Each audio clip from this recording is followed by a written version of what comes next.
Hey guys, welcome back to my channel. Today I'm going to talk to you about the books that I read in the month of September and what a month it was. I went to my hometown, which is Kerala, Trivandrum, and I had a blast. So we went for this festival called Onam, which we celebrate actually for 10 days. So I was there for a week or so. I had a lot of fun, a lot of good food and festivities and celebrations. It was a great month for me, and in terms of reading as well, September was an amazing month. Actually, I think I read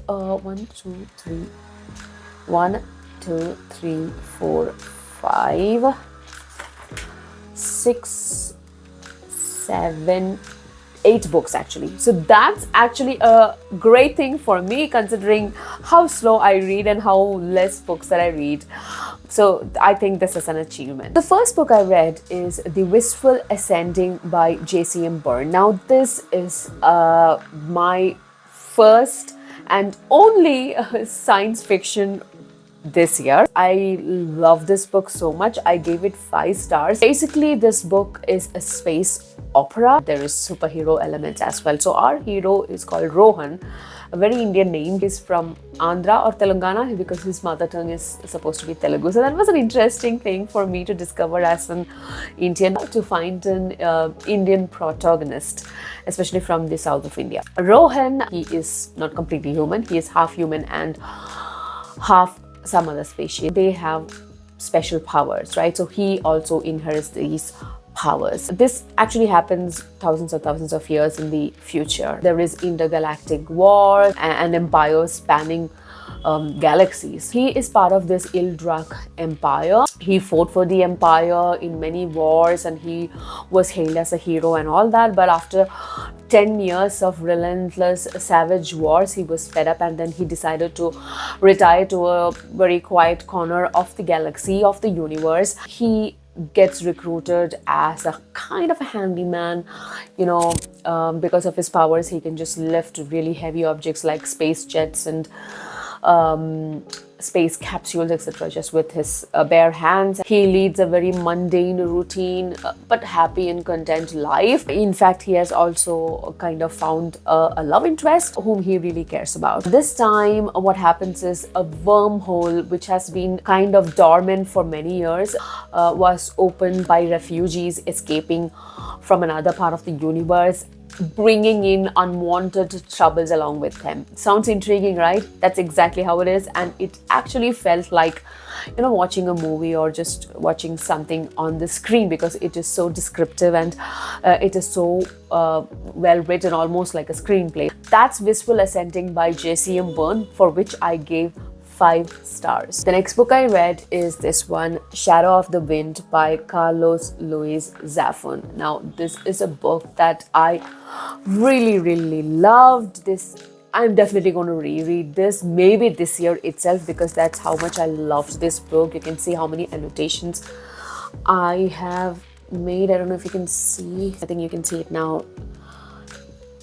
So many annotations and so many notes I have taken down. This book is beautifully written. It has an amazing, intriguing story, mystery. There are so many twists and the final reveal is so amazing. Even though towards the 3rd quarter of the book or kind of guess where this is heading, even then the final reveal was very satisfying. If you are picking up one book this year to read, it should be this one. I have done a separate review of this book. If you want to check it out, please go and check it out and decide if you want to read this book or not. So that was The Shadow of the Wind by Carlos Ruiz Zafón. Another 5-star read. I've been really lucky with my books this month. The next book that I want to talk about is a prequel novella to Seeds of War by João F. Silva, and this is called Ruins of Smoke. I have done a detailed review of Seeds of War and also I had a discussion with the author. You can check that also in my channel. Need to know more about Seeds of War. So this book is actually placed in the same world as Seeds of War, of course,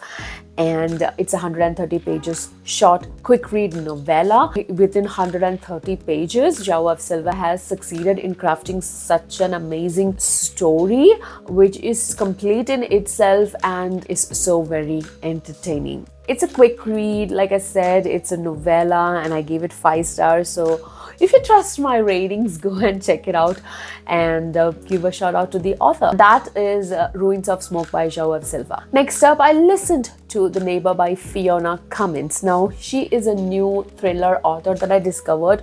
She mostly writes psychological thriller, and this one is no different. It starts off with a very cliched beginning of most horror movies. That's a family with kids move into a new home and start experiencing really weird stuff. So they move into this neighborhood called The Avenue, and while moving in, they know that this community is plagued by a serial killer, a serial murderer who is called the Doll Maker, for very obvious reasons of how he mutilates the dead bodies and replaces them with parts of dolls. So that's why he's called the Doll Maker. We get to see the story unfold from the POVs of different people living in that community. All these perspectives are full of misdirections, and it was so lovely when the reveals actually happened to, like, oh, okay, so I was wrong all along. I have one minor gripe with this book, and that is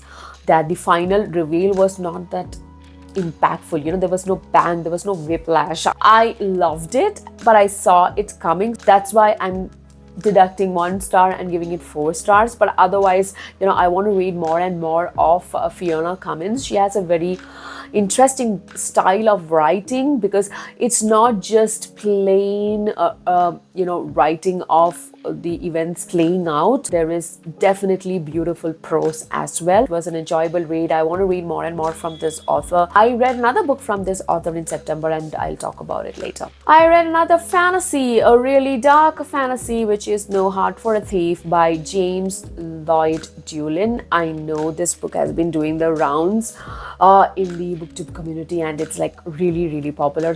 And I love the cover of this book, so I was so intrigued, and I prioritized this and read this. And especially when I see something by debut authors or new authors, I try to prioritize them, and that's the reason mostly I'm not able to finish Wheel of Time and other well-known series. It's because I want to prioritize new authors. The book starts with our protagonist Kalo, who is a spirited dancer, basically somebody who uses magic in this world. He ends up saving a 14-year-old girl called Tyen, who also has similar magical abilities to him. They live in a world where their world, which was very accepting of magic, being conquered by another empire called Gauched Empire, and they are monotheist and they are against these kind of magic, and they think that it's blasphemy. People with these abilities or magical capabilities, they try to hide their ability. We get 2 timelines basically. This is the first timeline, and the other one is of Kalo's backstory, which he is narrating to Tyen as they are journeying. There is a beautiful blend of the 2 different timelines. Definitely the author wanted to allude to colonialism and basically the conquering by the Gauched Empire, who are monotheistic and coming in and trying to impose their religion on these polytheist savages. It's kind of reflection of colonialism in our world. My one gripe with the story is that I couldn't get a good grasp of the magical system until like really late in the book, and because of that I was kind of distracted and irritated, but that is not an issue because the story's main focus, I think, it is this relationship, this mentor kind of relationship that Kalo has towards Tyen, and how their friendship or mentorship is growing and budding and blossoming. That's the main focus of this story. So that was a 4-star read for me. No Heart for a Thief by James Lloyd Dulin. As a precursor to the Halloween month, the spooky month, I wanted to read a horror book, and this book has been on my TBR list for so long. That is The Lake of the Dead by Andre Bjørk, and this was written back in 1942. So it's basically a Norwegian classic. It's the all-time bestseller horror novel from Norway or of Norway. And boy, do I love reading a great old school cozy crime/mystery novel. I just devoured this book. I finished it in just one day. I enjoyed it a lot. I do have issues with this book, and that's why I gave it only 3 stars. The story starts with Bjorn Werner, who buys a cabin in the woods, even though he knows there are horror stories or stories of haunting associated with that cabin. He insisted on buying it, and he goes there and stays there. But unfortunately, after that, nobody hears from him. He disappears. And at that point, his sister and 5 of his friends, they all venture out to stay in the wood by the side of a lake, which is supposed to be kind of cursed or enchanted because people get pulled into the lake apparently. That's the setting. It is very atmospheric. You from the beginning are pulled into kind of a world set by Edgar Allan Poe. You know, this author is so well read and erudite because there are so many references to literature and also a lot of Sigmund Freud and psychoanalysis all throughout the book. It was fun to read. Of course, it is the 1940s. Of course, you're going to talk about Freud somewhere or the other. If you were an author back in the 40s, obviously you would get some brownie points, I think, to add Freud in your story somewhere. I don't know. Now, coming to my gripe with the book, the concluding part of it, basically the reveal and the explanation, kind of disappointed me. How can I tell this without giving too much away? I can accept fantastical elements, magical elements when I know that I'm reading a fantasy book. But when I'm reading a crime novel, I want my mystery to be solved in a way that there is logical and rational explanations and not preternatural explanations. And that's kind of what I found in this book and the ending, and that's why I was kind of disappointed, because it was such a strong first half of the book. Not just first half, I think 3/4 of the book was really strong, intriguing. Somehow I got disappointed with the ending, but it does not mean you shouldn't try this book. If you love reading old school mysteries and crime novels, or horror novels for that matter, go and check it out. Then I talked about Fiona Cummins, right? My newly discovered thriller novelist. I read another book from her, and that is When I Was 10. This is a story of 2 sisters, Sarah and Shannon Carter. They are living a very happy, a beautiful life with their parents. Richard Carter, their father, medical doctor and very successful and highly respected in the community. One horrendous stormy night, both the parents get murdered.